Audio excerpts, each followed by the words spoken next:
ఒక తల్లి కోతి పిల్లలు జీవితంలో నిరుత్సాహపడకుండా ఉత్సాహంగా ఏ విధంగా ముందుకు సాగాలో, అదేవిధంగా తమని చులకనగా చూసిన వారికి కూడా ఏ విధంగా అండగా నిలబడ్డదో ఈ కథలో చూద్దాం.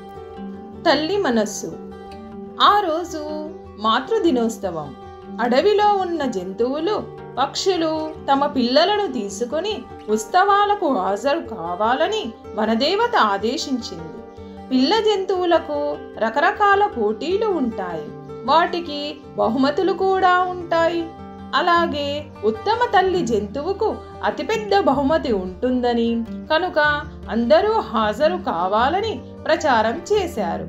అన్ని జంతువులు తమ పిల్లలను చక్కగా ముస్తాబు చేసి తాము కూడా బాగా అలంకరించుకొని సంకేత ప్రదేశానికి చేరుకున్నాయి. కార్యక్రమం మొదలు కాబోతున్నప్పుడే ఒక కోతి తన ఒక్కగానొక్క పిల్లను తీసుకొని పరుగు పరుగునా వచ్చింది. ఆ కోతిని, కోతి పిల్లను అన్ని జంతువులు ఈసడింపుగా చూస్తూ, ఈ కోతి పిల్ల అందంగా ఉందా, ఏమన్నా ఆటలాడుతోందా అని ఎగతాళిగా మాట్లాడసాగాయి. అది విన్న పిల్ల కోతి తల్లిని, అమ్మా నేను అందంగా ఉండనా అని బాధగా అడిగింది. అప్పుడు తల్లి కోతి, చందమామ కన్నా నువ్వే అందంగా ఉంటావు, ఆ జంతువుల పిల్లలు అందంగా ఉండవు, అందుకే అసూయతో అలా అంటున్నాయి అంతే అని తన పిల్లకు సర్ది చెప్పింది. అంతలో పోటీలు ప్రారంభమయ్యాయి. పరుగు పందెంలో ఓడిపోయిన తాబేలు పిల్లను తల్లి పరుగు తీశావ్ అని తిట్టిపోసింది. హై జంప్ పోటీలో ఓడిపోయిన నక్క పిల్లను తల్లి నక్క తిట్టగా, నాట్యంలో ఓడిపోయిన పిల్ల కాకిని తల్లి కాకి, పాటల పోటీలో ఓడిపోయిన పిల్ల హంసను తల్లి హంస, ఓడిపోయిన ప్రతి పిల్ల జంతువును తల్లి జంతువులు తిట్టిపోశారు. కానీ ప్రతి పిల్ల జంతువుకు ఏదో ఒక బహుమతి వచ్చింది. కానీ పిల్ల కోతికి మాత్రం ఎందులోనూ బహుమతి రాలేదు. అన్ని జంతువులు పిల్ల కోతిని ఎగతాళి చేస్తుంటే తల్లి కోతి మాత్రం పిల్ల కోతిని సముదాయిస్తూ, పోటీల సంగతి నీకు తెలియక ఓడిపోయావు, అంతేకాని నీకు ప్రతిభ లేక కాదు, వాళ్ళు ఇచ్చే బహుమతి కన్నా మంచి బహుమతి నేను నీకు ఇస్తాను రా అంటూ అక్కడి నుంచి వెళ్ళిపోసాగింది. అంతలో హఠాత్తుగా ఆ ప్రాంగణం చుట్టూ మంటలు చెలరేగాయి. అన్ని జంతువులు తమ పిల్లలను రక్షించుకోవాలి అని పరుగులు తీయసాగాయి.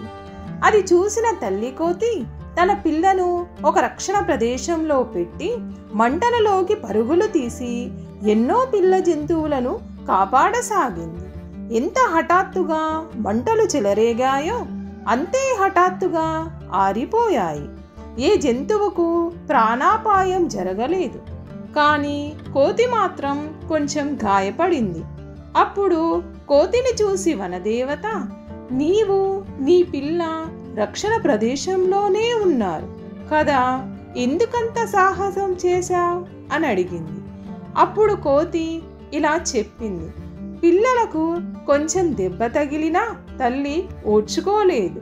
నా స్నేహితులు ఎవ్వరూ అలా బాధపడకూడదు, అందుకే అన్ని పిల్ల జంతువులను కాపాడకపోయినా కొన్నిటినైనా కాపాడుదామని ఇలా చేశాను అంది. అప్పుడు వనదేవత మిగిలిన జంతువులను చూస్తూ, చూశారా, మీరెంత ఎగతాళి చేసినా కోతి మీ పిల్లల్ని కాపాడి తను గాయపడింది.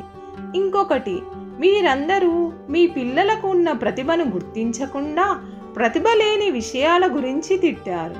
కోతి మాత్రం వచ్చే సంవత్సరం ప్రతిభ చూపించు అని పిల్ల కోతిని ఓదార్చి ప్రోత్సాహమిచ్చింది.